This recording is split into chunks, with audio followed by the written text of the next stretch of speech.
Welcome to the Practice Podcast, conversations probing the nature of practice. I'm your host, Dave Fearon.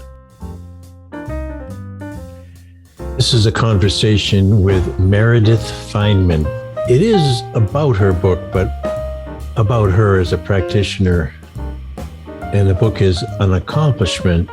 Connected to the book is a boot camp and a number of other ways that she's fulfilling what the book promises, which is to learn to brag better. Yeah, brag better. She calls it mastering the art of fearless self-promotion.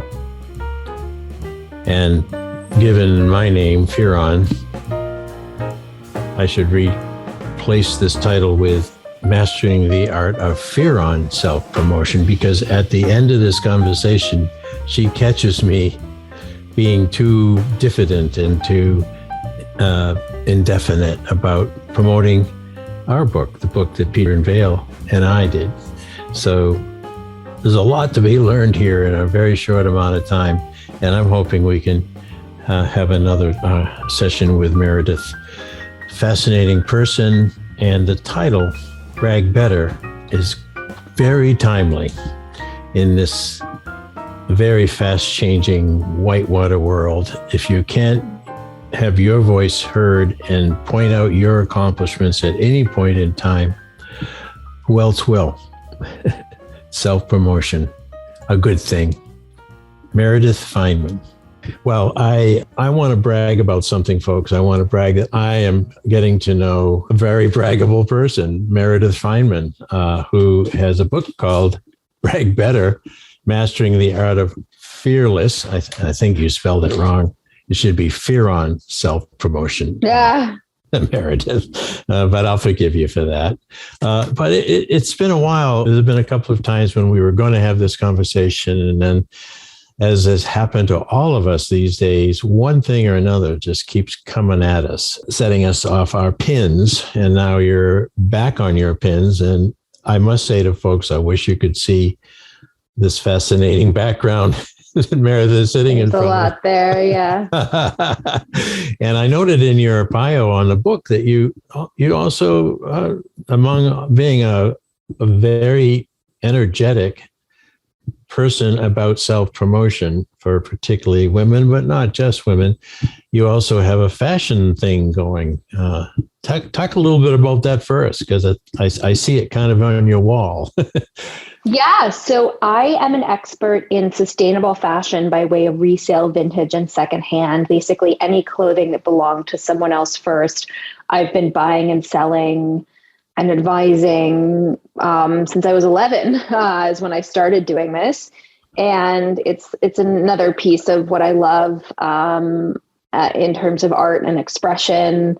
You know, I thought that these two things had to be so separate. I was very careful with coaching folks and never touching on appearance necessarily. There are a lot of executive coaches that'll do that. But I do care a lot about fashion as expression, which I think is very important. And obviously I do a lot around expression, period, whether that's your voice at work, whether that's how you're dressing. So I mean, it was something I did that everybody knew about. And then I,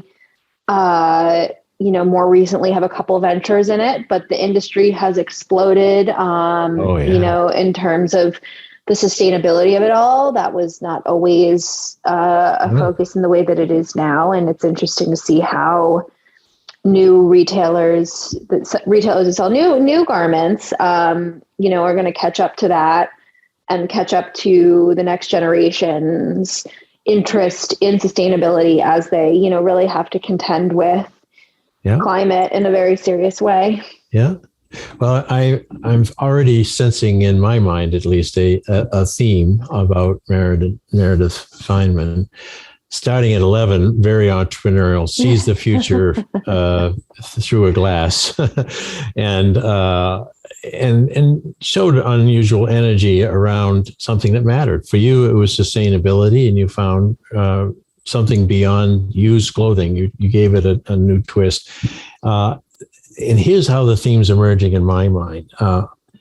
I jotted down a couple of words as I reflected on the book and you, and and the persons who you'd like to help. Audience, curtain, and voice. So I somehow or another in my mind, I had the feeling that all of us, and particularly those who want to put themselves out there and promote their accomplishments, need an audience. So there's a lot of attention, as I recall through the book, in that whole feeling about know your audience, win your audience, don't be afraid of your audience. Let's talk a little bit about that first, because I think it feeds into curtain, which I'll talk about next. What about the audience for your people you're helping? Yeah. So my audience is called the qualified quiet, people that have done the work but don't know how to talk about it. So basically, it is irrespective of gender and irrespective of level of seniority. But if you're listening to this and you know you either feel like your work goes unacknowledged, or you know someone who has done less than you have but gets more credit, whether that is just praise, verbal praise, whether that is praise in the form of money, whether that is praise in the form of leadership opportunities. I care on the grand scale about righting the wrong of how we pay attention. So we have this really intense inverse relationship between volume and merit, and there's a tremendous amount of noise. And what I work on is getting people that deserve to have their work acknowledged and voices heard to get comfortable speaking about it. I don't love putting the onus on that qualified quiet person, but I also know that getting those louder folks to be quiet is not something that is really very feasible or very likely. And so I always want to be very clear that these are, broken systems of how we pay attention, but also whose voices we pay attention to. And that is also intertwined with privilege and who we see as authority. And so on the grand scale, it's about dismantling those systems, but my part in it is giving you another professional tool. And this is a skill. A lot of people will say, I would rather just put my head down and do the work. Great work falls in the woods and doesn't make a sound. You can't get more money. You can't get that promotion. You can't be acknowledged. Yeah. And you really have to ask for it. And it's something that is hard to contend with, but it's a learnable, teachable skill that I've taught to tens of thousands of people at this point, through people that have bought the book, through people that do my Brag Better boot camp, through corporate speaking engagements. So it is doable. It's just a new skill. How did that audience start to matter to you? 11, it was close, but a little beyond 11, that audience has to matter to you a lot. You've reached out to a lot of people, and you've been very consistent about the essentially the unsung real heroes. And personally, how did that begin to matter to you? And then from there evolved this wonderful business. Yeah, so I grew up in the media and politics bubble of Washington. I identify first and foremost as a writer. I am the child of a talking head and journalist, and the child of a vocal lawyer mother. I think seeing how to make noise as a profession very strategically was shown to me very, very young. And I've, been able to see how that system operates, particularly in media. So there's that. And then also always being unafraid to use my voice, but not understanding why that was so hard for other people, and then showing them how they could. Yeah. I was not currying a lot of favor necessarily with other people my own age for being as outspoken as I am, or I was a total teacher's pet, which is just like part of my identity, and I'm fine with it at this point. But, I think that I am too. What the hell? Yeah, That made a big difference in our lives. This is who I am. And I think that as I got into, I never had trouble sharing my voice in classrooms, in other settings. I had a lot of my own fears and insecurities, but the voice stuff was never was never one. And I started freelance writing when I was 18 years old. I'm now 35. And I was sort of unafraid to put myself out there with writing, with starting a business and starting a PR firm, which basically Brag Better is the Habits Publicist packaged in a way for every worker. But I have never been afraid to use my voice, particularly in print as well. I think a lot of that is just straight up genetic. And so that is sort of how a short version of how that came to be. Oh, and because I feel a very strong mission in what you're saying, that while it comes easily to you, and I'll admit to me, the empathy that it takes to look to your left or to your right and notice that while you're putting it out there, at least the other two people aren't. And I would add my curtain to this. You stepped out in front of the curtain very young, or it was literally open for you. Yeah. I know all the years that I taught in public colleges and universities. So the people who came there tended to not have a lot of confidence in bragging, of self-promotion. It was part of being perhaps the working class that came to my school, whom I loved to teach, but it used to bug the hell out of me. And I said this to Lizzie, who was in the podcast and introduced me to Meredith folks, Lizzie Fineman, that I used to literally want to pick some of these folks up and put them out through the curtain onto the stage. But stage fright was palpable. Even if I brought in guests every week to class and I said, okay, have at our guests, ask a question, there'd be the bumps on the log. I would sit there, and one or two Merediths would be, I have a question and a really interesting one, and we'd have dialogue. So back to that feeling of what do you do? How did you feel for that person who just will not step through that curtain? Yeah, I think that I will say, have a tremendous amount of privilege, and also was always encouraged with my voice. And that was also modeled not only through my dad, but through my mom as well. I think I do a lot of work with women in voice, but I don't only work with women, but many women are told to perform gender in a way that equates goodness with silence, attractiveness with just not speaking. And so there are a lot of societal factors that I feel profoundly grateful that that weren't imposed upon me. And it was never a question. And I think that is, really important to acknowledge. And all of the tens of thousands of people I've spoken to about the themes of what I do. I mean, particularly culturally, if you're listening to this, and my book has 5 Asian language editions. I thought what I did was so profoundly American, and deeply intrinsically opposed to Asian cultures of, quiet and community and not using your voice. But it turns out that people are very, very interested. I'm not surprised. In those things. And I'll say, which is to say that your culture informs what you were told about gender or identity, or where you're from, or languages you spoke, or your parents, or, that informs also what I tell people is, take a second and think about some of your earlier memories about voice, or what was told to you at crucial ages, tweens, teens, about how you present in the world, particularly with your voice. And while that can be an additional factor that makes it hard, it does inform a lot about who you are. But, this is not just happening in a vacuum. Oh, right.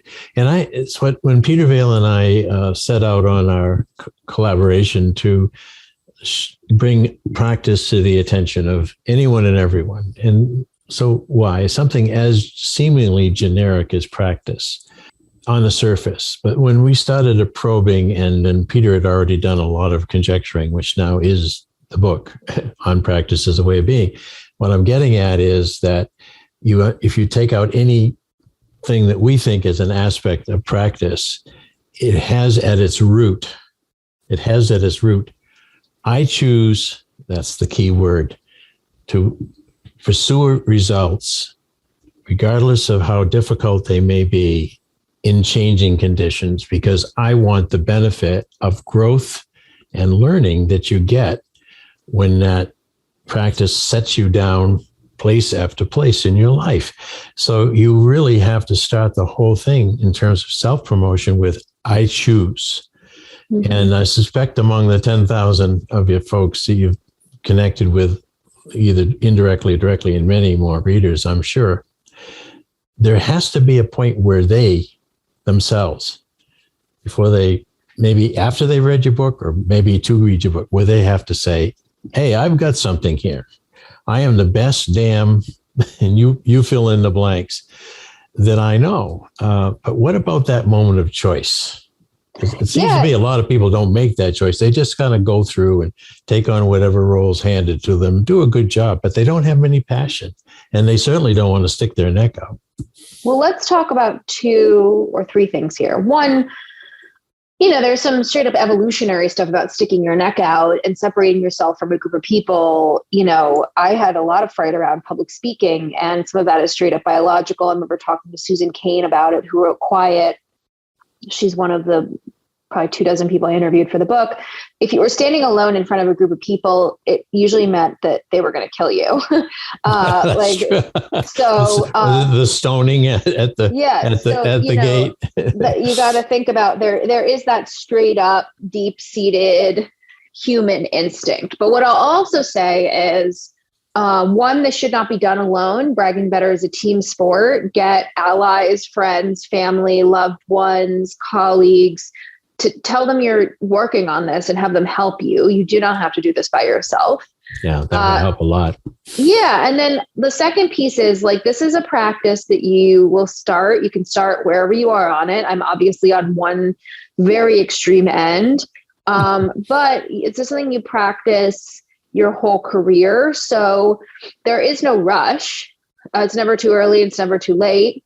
But maybe that just looks like taking 5 minutes every week to commend yourself to yourself on one thing you've done. Maybe it's calling a friend, maybe it's telling a colleague, but it can just be straight up calling a friend and say, hey, I want to share with you, I'm working on, touting my work, and I feel comfortable saying it to you. I mean, you can start profoundly small. I don't care where you start, just as long as, again, even if you say it to your dog or cat, that's what matters.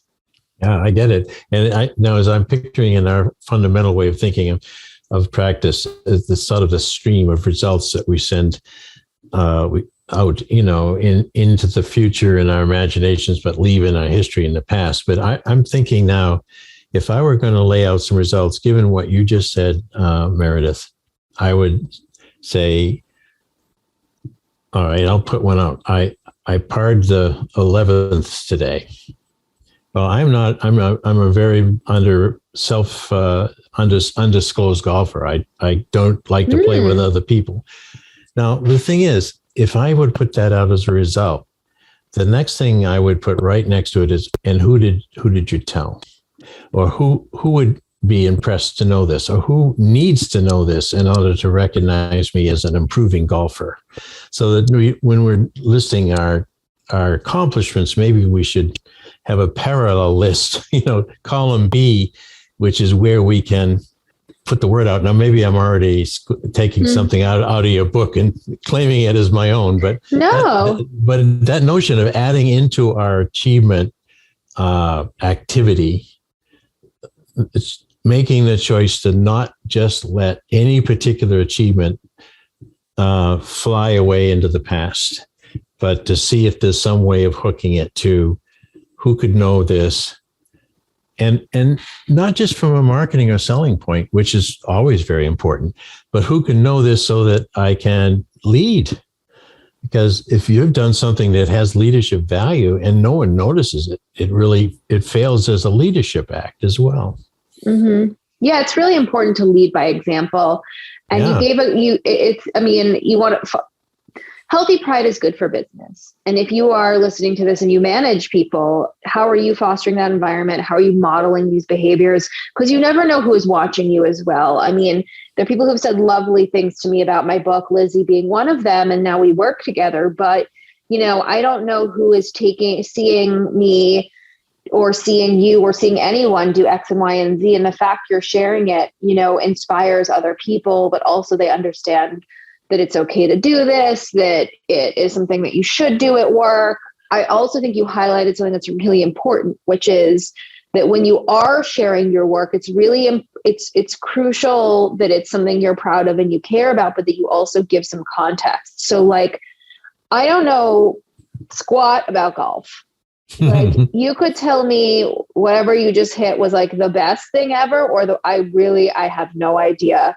Yeah. So what's really important there is to make sure that a lot of people want to lead with an award or the shiniest, sexiest thing, which is not the best brags or things that you genuinely love and care about. But you have to give people, you're showing me an award, but you have to give people flex, yeah. Yeah, but you have to give people context for them to reward you and understand, especially, unless you're in their industry or intimately associated with their work, they don't know what that means. And it doesn't. And so it's always really important. Now, what I need you to do with that golf brag right now is I need you to explain what that means to me. Yeah. And frankly, the last piece of our way of thinking about practice is when you arrive in a particular context that your practice brings you. So context is very important for anyone to actually understand anything we say about practice. But when you're in that context, if I said that I parred the 11th at the competitive tournament golf course that Travelers just held its international tournament at 2 weeks ago, you'd go, that's amazing. But it's a little public course down the road. But I have been trying for almost 3 years at age now 79, but 76 when I started, to par that hole. Now we have context. Yes, it's a little public course. No one is going to get impressed by that, but they should be impressed to know that after all this years of being a really kind of a hacker, I finally achieved parring that hole. Oh, well, see, but what you did was really give a great example and also show the importance of that. See, I need that context that you just gave me in order to commend you, in order to say, wow, that's really awesome. You spent all this time working on this thing and now you can do it. It's a tremendous example of not only sharing your work, but explaining to people. You have to assume that your audience knows nothing about whatever you're talking about. You have to really break it down for people, because that was a great example of my wanting to champion you, but I couldn't because it was something I didn't understand. And the truth is, most people want to champion your work, the proverbial you, but you have to help them along too. Would you flip that over to, you mentioned supervisors, bosses, as we used to call them back in my day.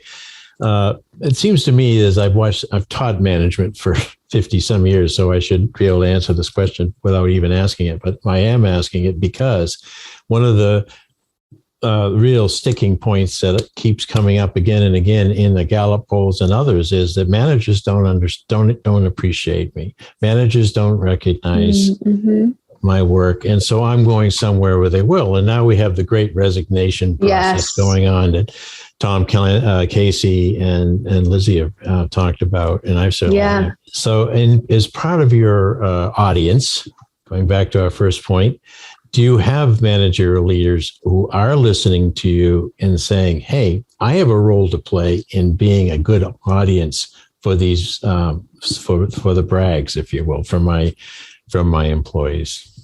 Yeah. I mean, listen, it's part of your job as a manager to help people feel acknowledged. It's not your job to make them feel acknowledged necessarily by the entire company, but it's really easy to say, have 15 minutes for your team every week and say, all right, everyone share a win so we can all, end on a high note this Friday and, have a win to go into the weekend. Maybe that win is simply making it through the week.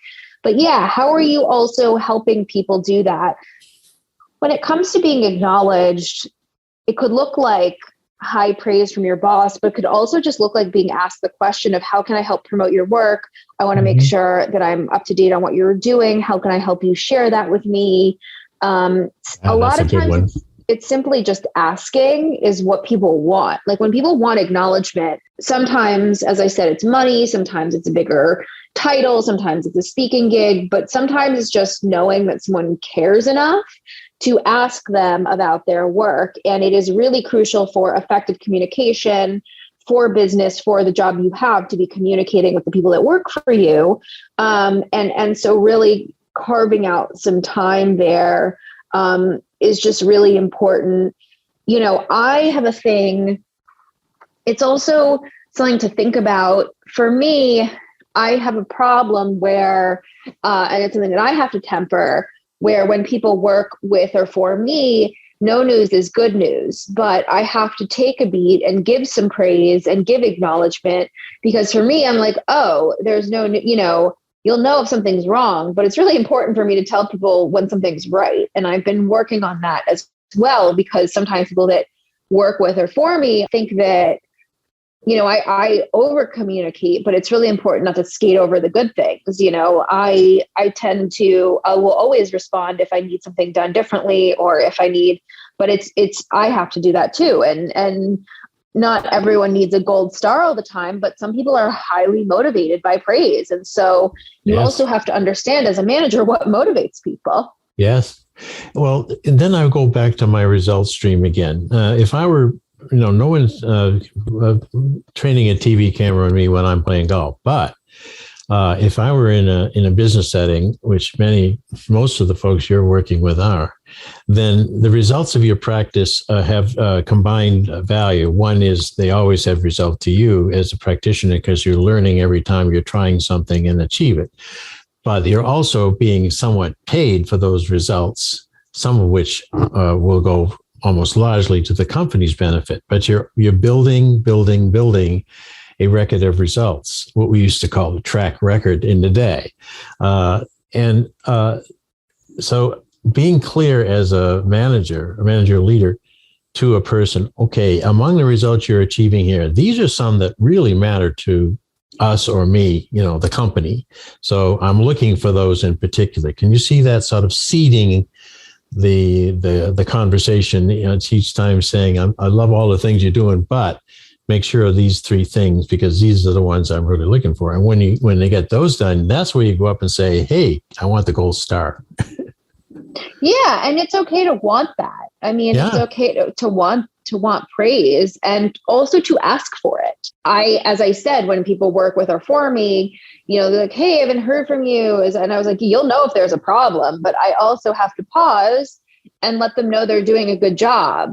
Because I work very quickly. I'm intense. I'm type A, you know, I'm moving on to something else and working on other things. But it's very important if you manage people in any realm, which is something that I think is profoundly difficult. I mean, you know, bragging might be hard for you, but management, I think, is profoundly difficult. Definitely.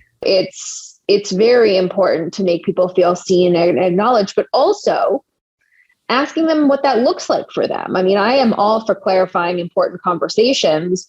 Maybe they do need that gold star, and maybe they don't, you know. Yeah. Say, hey, I want to make sure that I'm acknowledging your work. You know, what is the best way for me to do that? Maybe it's like, hey, they might not know, but you sure want to ask, because what if it's just literally having this conversation with them feels acknowledging enough? But if there's a way I can do it that is what they want to hear and will make them feel valuable, then that's what I want to do. It gives the practitioner then some custom work to do, because they have to become very good at telling different people how it would be most beneficial for them to be recognized. So it's not one size fits all. No, but also you shouldn't have to be guessing. Like, no, you know, that's it. Just take the guesswork out, because, you know, they're hiding behind the curtain. They're peeking out through the little hole. They see the who's out there, what do they want, rather than saying, okay, now I know who's out there and now I know what they want. I'm going to play to the hard to this guy's crowd, soft to this guy. These are the ones who already love me. These are the ones I have to convince. But managing that expectation, your own expectation, is come across to me as something that any one of us should work on. all that matters in business. I've been in business for myself 13 years, but longer if you can, count the freelance writing. So for a long time, the only thing that matters is expectations. That's actually, in my opinion, the only thing that matters: managing them, setting them, understanding them, expectations and communication. That's not totally it, but if I've learned anything in servicing clients, in what I want and what other people want, it's expectations, and every single person has different expectations, and you better go ask them what their expectations are.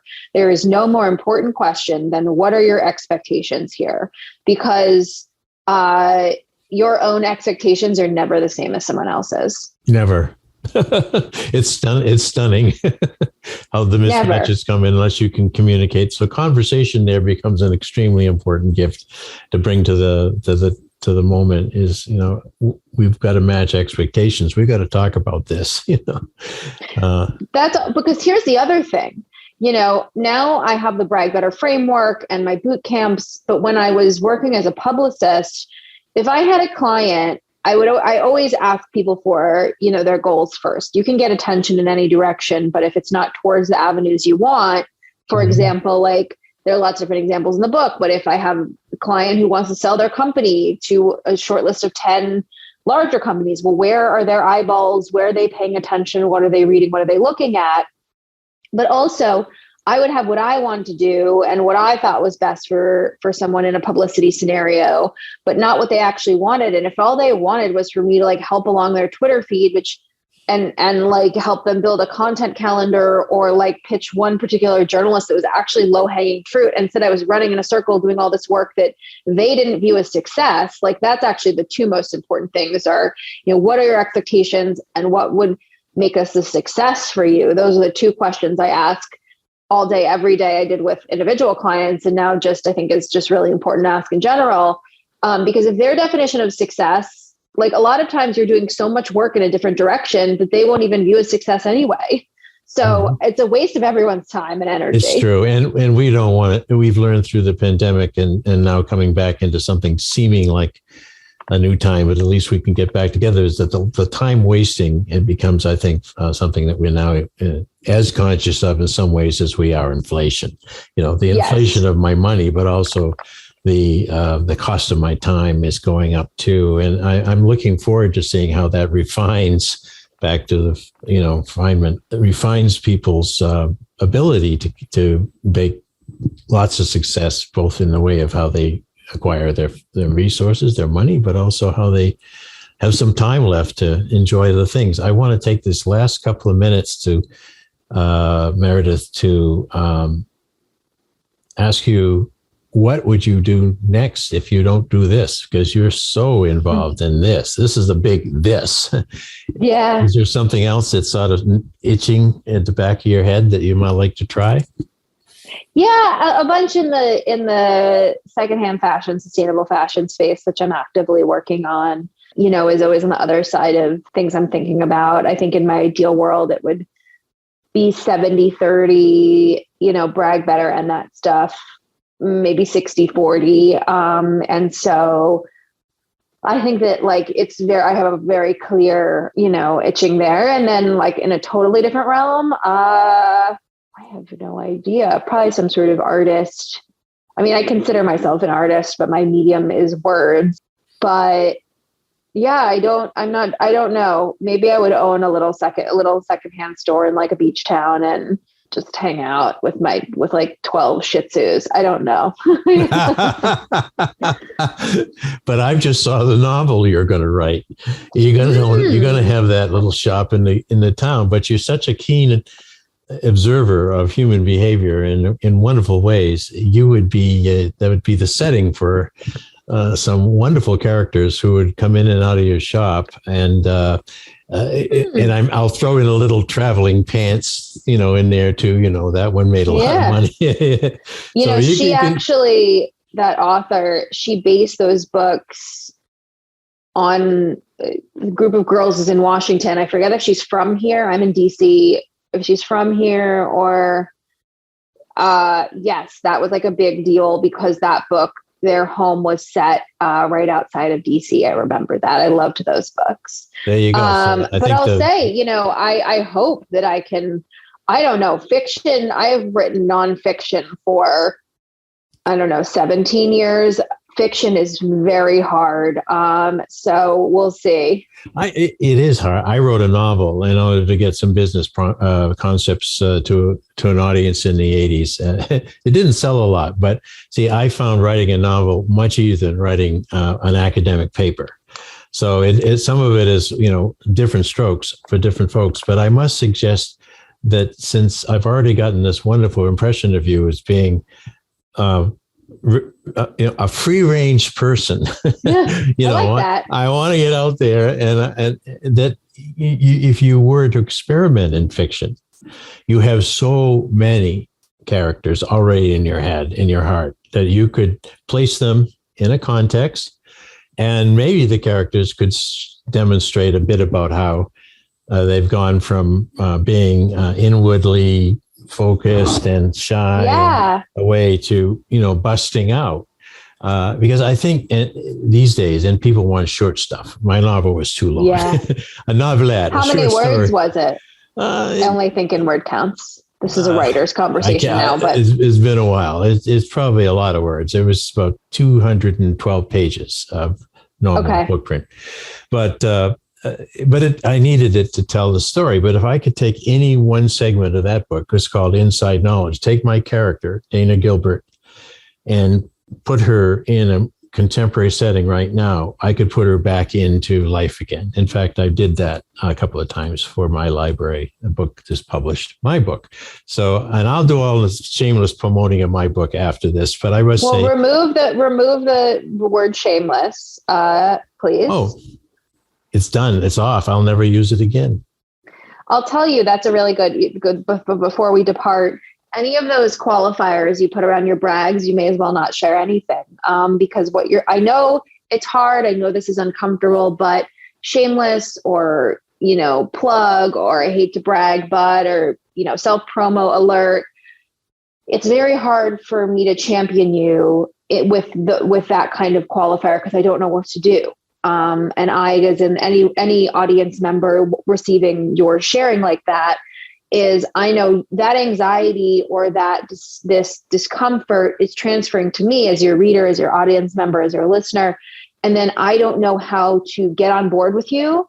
And I don't know how to, the whole point of public relations and the work that I do is you want to push a message forward. So I'm unsure of if you want me to push that message forward. There you go. And folks, you just heard me get a very good lesson because, and I would disclaim that I came from a culture where you kept told over and over again, don't get a big head, keep your head down, blah, blah, blah. And I've been told by wonderful people, including Peter Vale, David, you've got to stop being so humble. You've got to stop being so subordinate to others. And here I am, all these accomplishments, and I'm still doing it. So thank you. Well, it's hard to crack. I mean, listen, this is what I do for a living, and I will always flag it when someone says something like that. But the point is, for the most part, people want to get on board with you, and you have to help them do that. And I understand your inclinations. I mean, if it were easy for you to do these things, I would not have the job that I have. No, exactly. That I have. So, also for the first time, really, we live in such an entrepreneurial culture. The individual, America is tremendously individualistic. And this book has been printed in a lot of different languages, and it's of interest in a lot of different countries. It's an essential part of work now. Whereas before it was so frowned upon to separate yourself from a large company or, hang a shingle yourself, that, it makes sense. It's also, I believe, deeply generational. As a millennial, we understand the brand of me, and I was coaching executives in my 20s, and they would be like, well, what do I, that was always an interesting struggle too, because we like young men in business, but not young women. And that's a whole different conversation. But listen, you just demonstrated the reason why I do the work that I do. And there you have it. This has been a wonderful conversation, Meredith Fineman. I will plug your book, and I will without ever using the S word again. Yes. Plug the work that Peter Vale started and I helped him finish. And now it's our book. So thank you so much. This was going to be one of my favorites. Oh, thank you so much for having me. And I can't wait to interact maybe with some of your listeners. And I am epically easy to find, meredithfineman.com. Brag Better is the book, Brag Better Bootcamp. Your company can and should pay for you to do it. And I'll see you all on the internet. Thanks for listening to the Practice Podcast, where we discuss practice with a capital P. If you'd like to hear more, listen in on Spotify, Automatic, and Apple Podcasts, or go to inactionresearch.com/podcast-page. And if you'd like to learn more about social inaction and the nature of practice, head over to inactionresearch.com for more information. Thank you for supporting this show. We look forward to hearing from you soon. Oh, and one more thing. How could I forget? The book on practice as a way of being is available now in digital form, something that would be new, like podcasting to many of us. And it's a great way of learning more and more about what this podcast presented when Peter Vale and I originated it several years ago. So please come to mylibrary.world/practice, and you'll see what I mean. Thank you.